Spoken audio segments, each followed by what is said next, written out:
Assalamu alaikum everyone. My name is Amir Yasin, O and A-level physics teacher. You are currently watching my YouTube channel Physics with Amir Yasin. If you want to get free lectures, free notes and free past paper solutions, then subscribe to my channel and press bell icon to stay updated with latest content. In today's lesson, first of all, we will learn that what is physical quantity, how to represent a physical quantity, difference between basic quantities and derived quantities, difference between base units and derived units, and how to drive a unit for a physical quantity.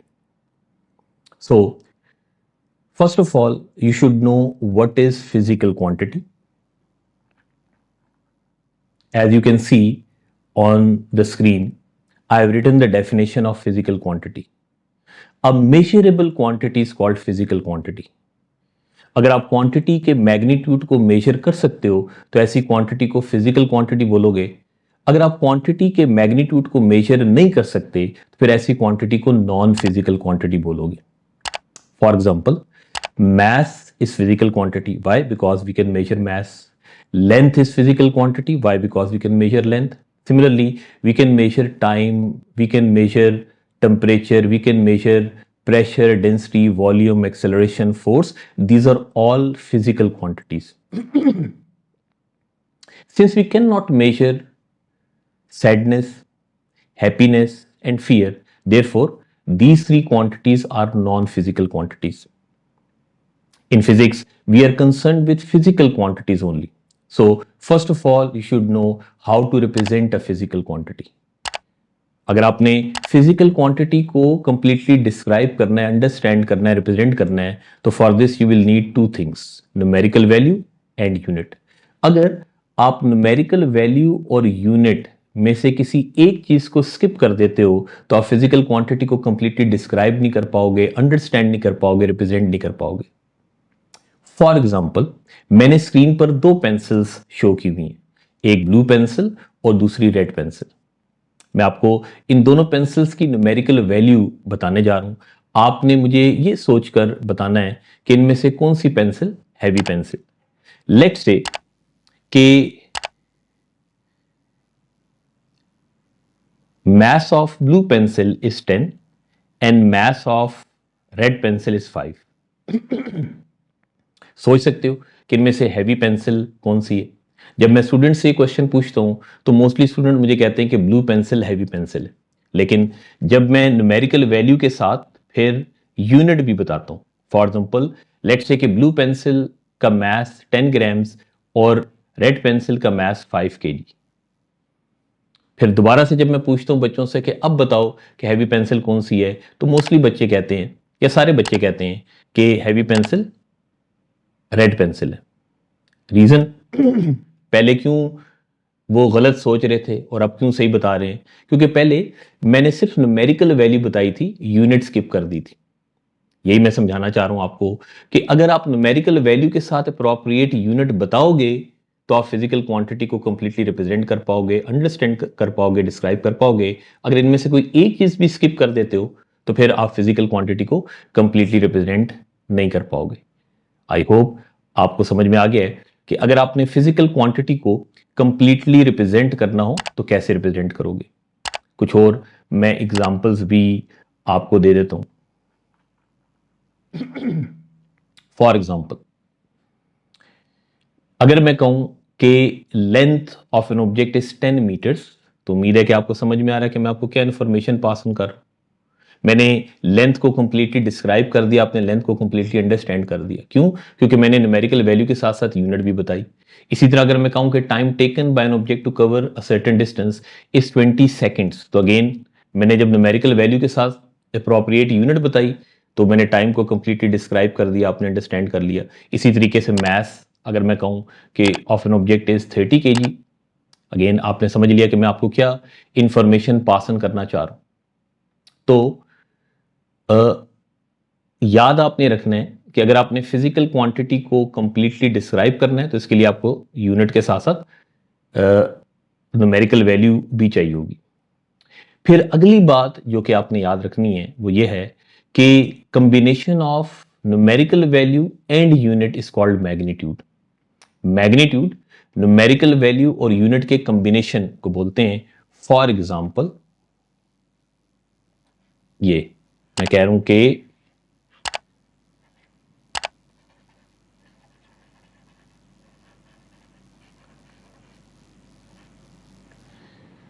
combination of numerical value and unit is called magnitude.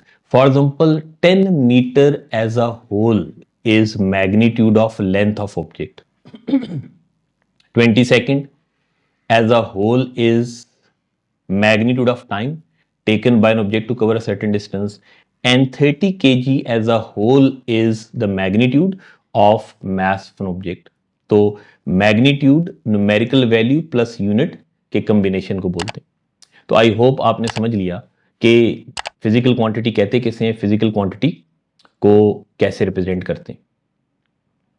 अब इसके बाद आपने ये याद रखना है कि physics में जितनी भी फिजिकल क्वांटिटीज हैं उनको हमने दो मेन कैटेगरीज में डिवाइड किया हुआ है, basic quantities and derived quantities. तो इसके बाद मैंने आपके साथ बेसिक क्वांटिटीज और ड्राइव्ड क्वांटिटीज डिस्कस करनी.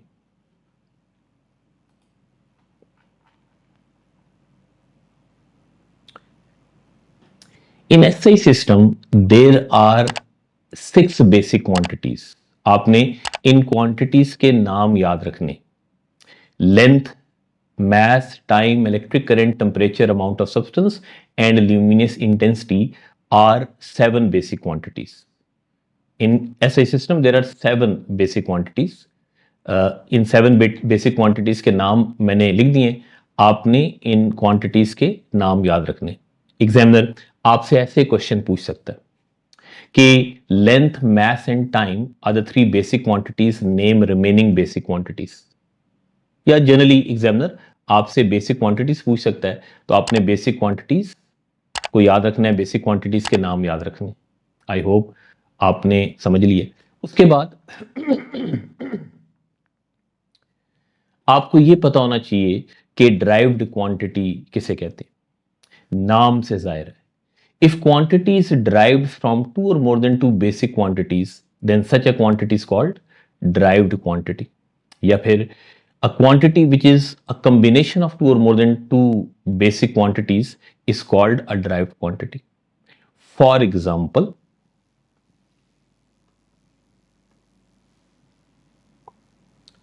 velocity. We all know that is equal to displacement over time. अब सिंपल वर्ड्स में डिस्प्लेसमेंट को मैं लेंथ लिख सकता हूं. डिस्प्लेसमेंट एक तरह से लेंथ है ना, तो डिस्प्लेसमेंट की जगह मैंने लेंथ लिख दिया ओवर टाइम. तो फिर मुझे बताओ कि जो वेलोसिटी के एक्सप्रेशन आपके सामने है, वेलोसिटी एक तरह से लेंथ और टाइम के इक्वल है ना. लेंथ बेसिक क्वांटिटी है, टाइम भी बेसिक क्वांटिटी है. तो since velocity is derived from 2 basic quantities, तो bye definition velocity is a derived quantity. इसी तरीके से अगर हम एक्सेलरेशन की बात करें, acceleration we all know that के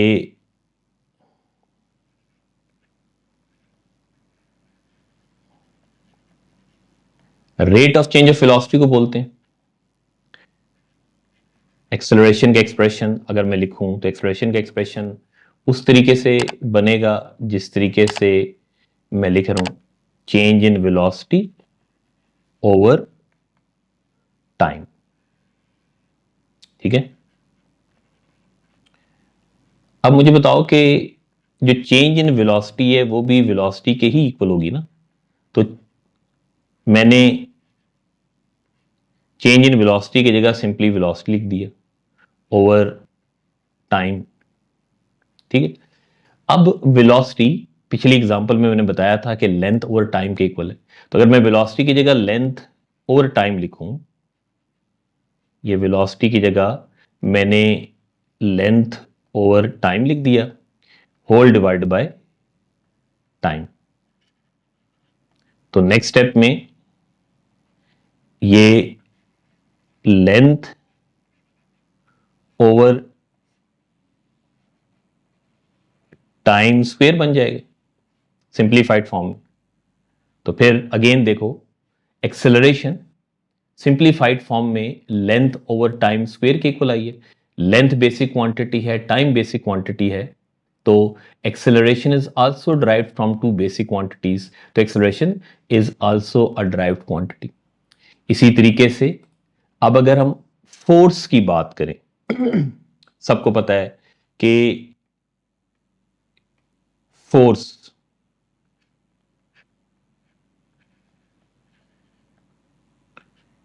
mass into एक्सेलरेशन के इक्वल होती। आई होप जो मैं लिख रहा हूं आपसे पढ़ा जाएगा। अब मैथ इटसेल्फ बेसिक क्वांटिटी है, तो मैथ को तो मैंने एज इट इज लिख दिया। एक्सेलरेशन अगर आपको याद हो तो अभी मैंने सिंप्लीफाइड फॉर्म में एक्सेलरेशन का जो एक्सप्रेशन बनाया था वो ऐसे बनाया था ना, एक्सेलरेशन लेंथ और टाइम स्क्वायर के इक्वल होती। तो देखो, तो सिंप्लीफाइड फॉर्म में फोर्स फिर mass into length over time square के इक्वल आई कि नहीं आई? मास भी बेसिक क्वांटिटी है, लेंथ भी बेसिक क्वांटिटी है, टाइम भी बेसिक क्वांटिटी है। तो force is derived from three basic quantities. So force is also a derived quantity. So if quantity is derived from two or more than two basic quantities, then such a quantity is called derived quantity. उम्मीद है कि आपको समझ में आ गया है कि basic quantities और ड्राइव्ड क्वांटिटीज में क्या डिफरेंस है। अब इजी वर्डिंग में बताने लगूं बच्चों, सिंपल वर्ड्स में बताने लगूं, मेरी बात गौर से सुनना। फिजिक्स में 7 बेसिक क्वांटिटीज के अलावा जितनी भी क्वांटिटीज हैं, they are all derived quantities. 7 basic quantities का आपने नाम याद रखना है, 7 क्वांटिटीज की आपने लिस्ट याद रखनी। उन क्वांटिटीज के अलावा फिजिक्स में जितनी भी क्वांटिटीज हैं, they are all derived quantities. और ऐसे ही एग्जामिनर क्वेश्चन पूछता है। एग्जामिनर आपको लिस्ट ऑफ क्वांटिटीज दे देगा और पूछेगा कि इनमें से कौन सी क्वांटिटीज बेसिक क्वांटिटीज हैं, कौन सी क्वांटिटीज ड्राइव्ड क्वांटिटीज हैं। मैंने आपको इजी मेथड बता दी। बेसिक क्वांटिटीज की लिस्ट आपने याद रखनी है। अगर क्वांटिटी उस लिस्ट में प्रेजेंट है तो बेसिक क्वांटिटी होगी, अगर क्वांटिटी उस लिस्ट में प्रेजेंट नहीं है तो फिर ड्राइव्ड क्वांटिटी होगी। For example,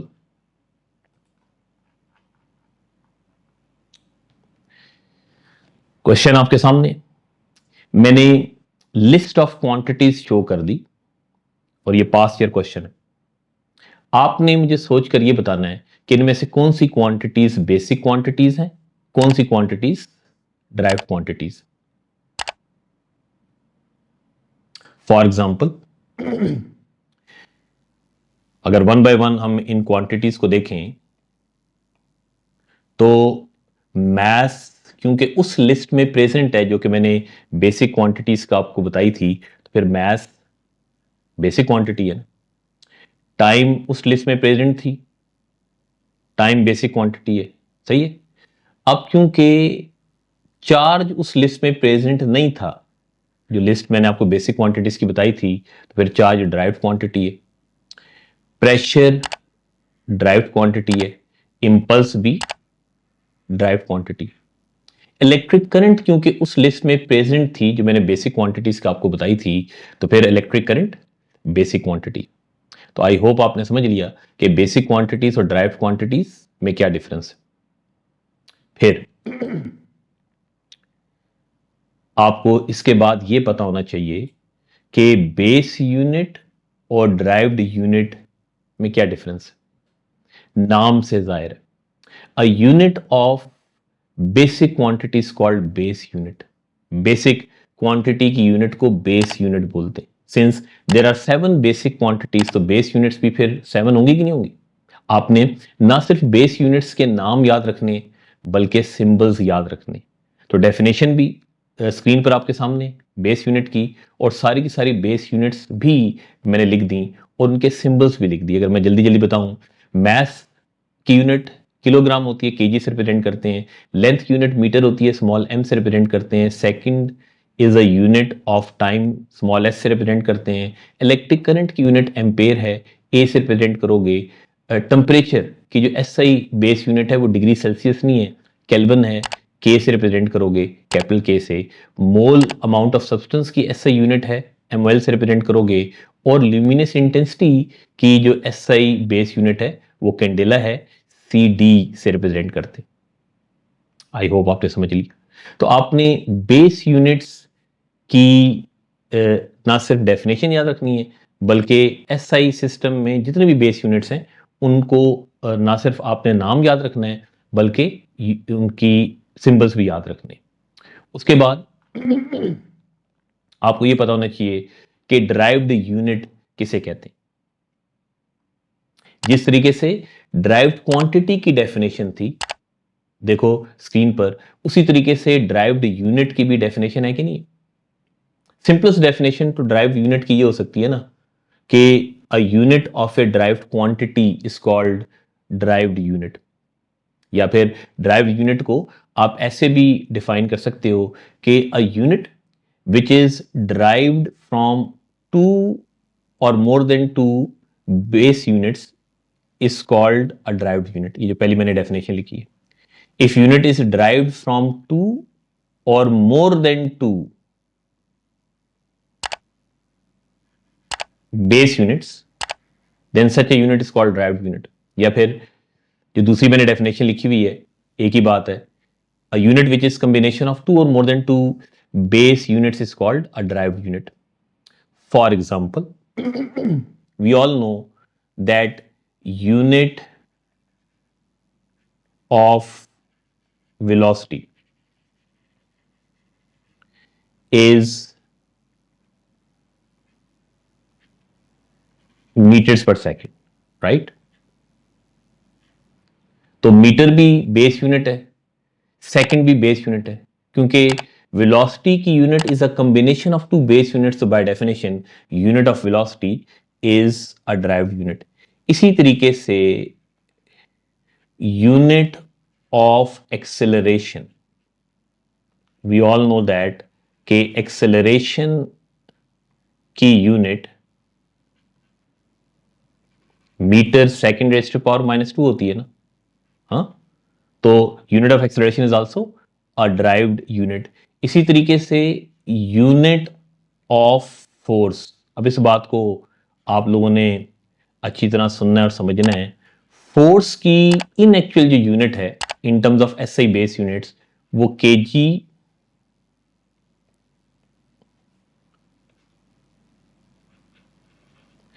metre second inverse square है। ठीक है, ये यूनिट बनती कैसे, अभी थोड़ी देर बाद आपको समझ में आ जाएगा। लेकिन in actual force unit KG metre second square है। इसको हमने स्पेशल नेम दिया हुआ है न्यूटन। फर्स्ट चैप्टर में आपने यूनिट्स के लिए स्पेशल नेम्स यूज नहीं करने, आपने यूनिट्स के पूरे कॉम्बिनेशंस यूज करने।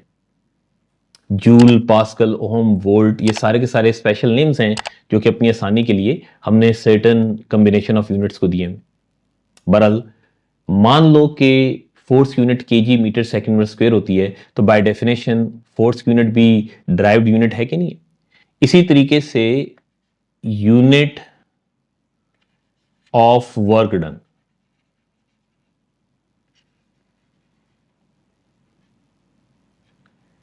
KG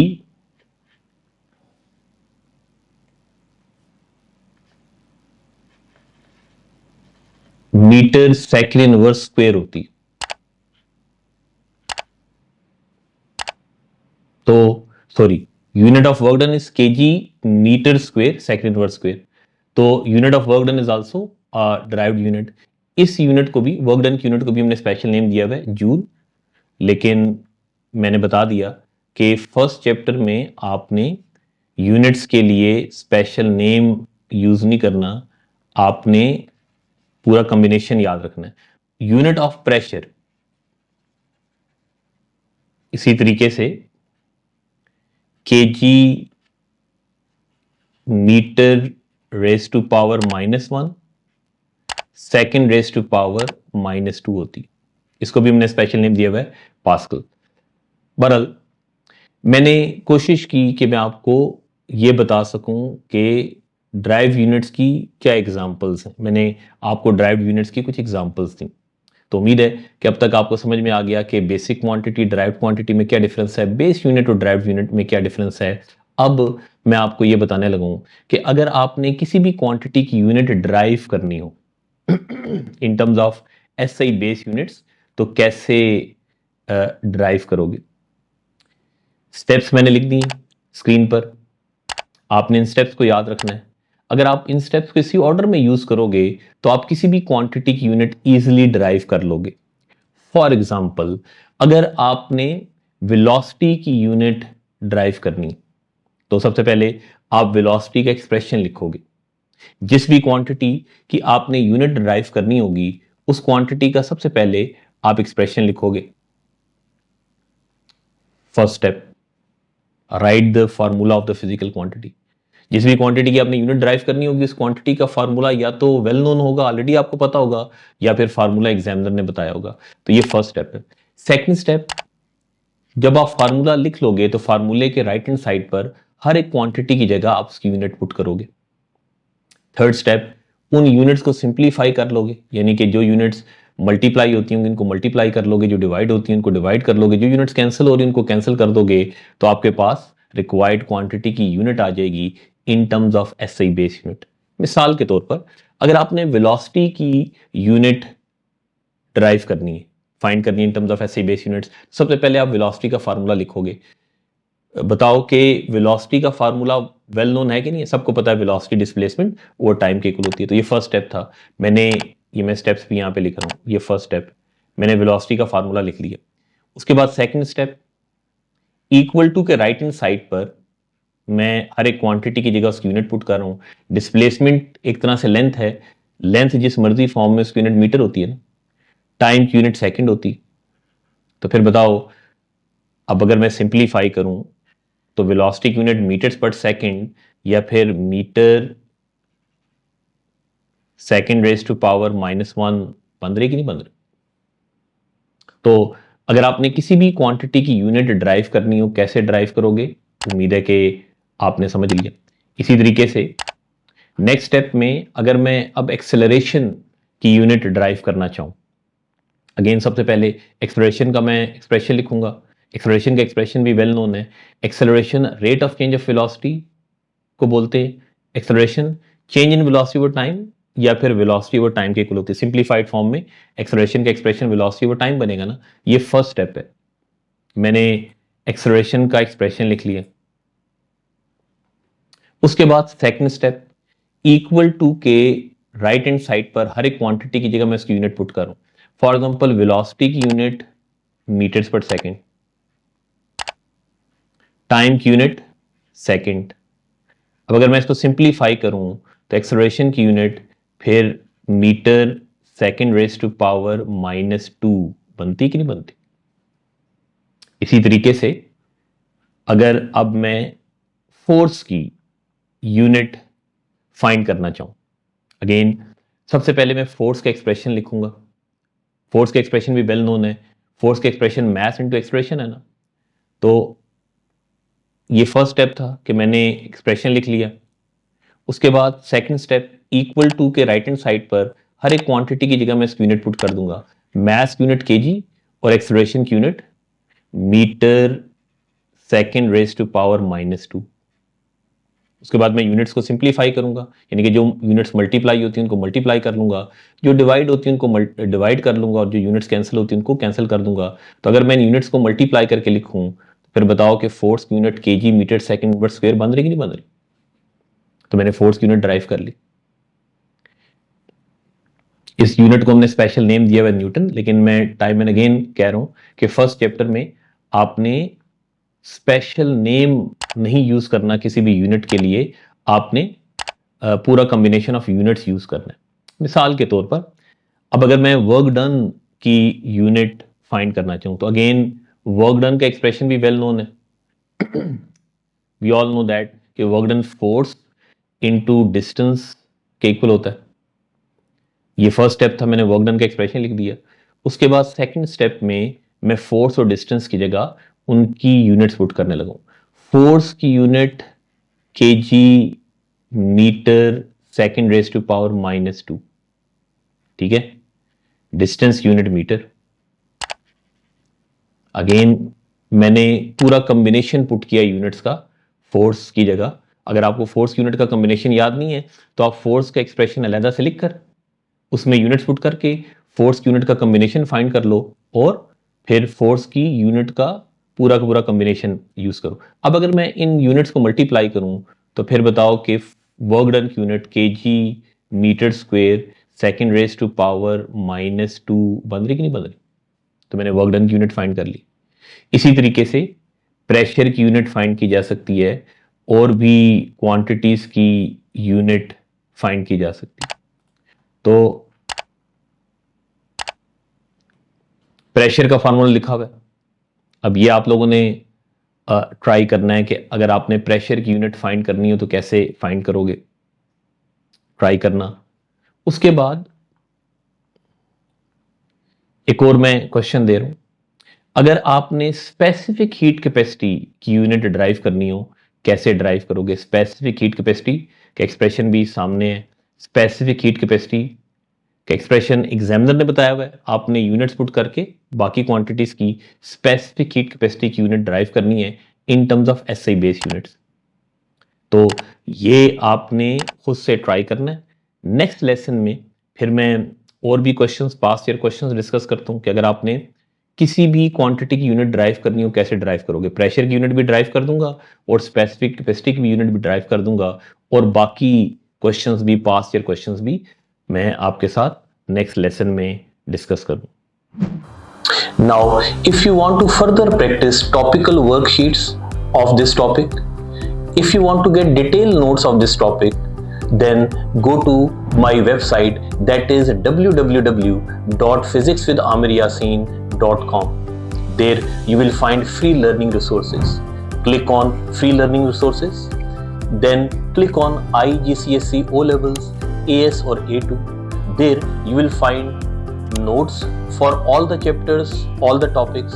You will find topical worksheets of all the chapters, all the topics. You will find past papers and you will find syllabus and much more. Practice these things, you will easily get A and A star grade.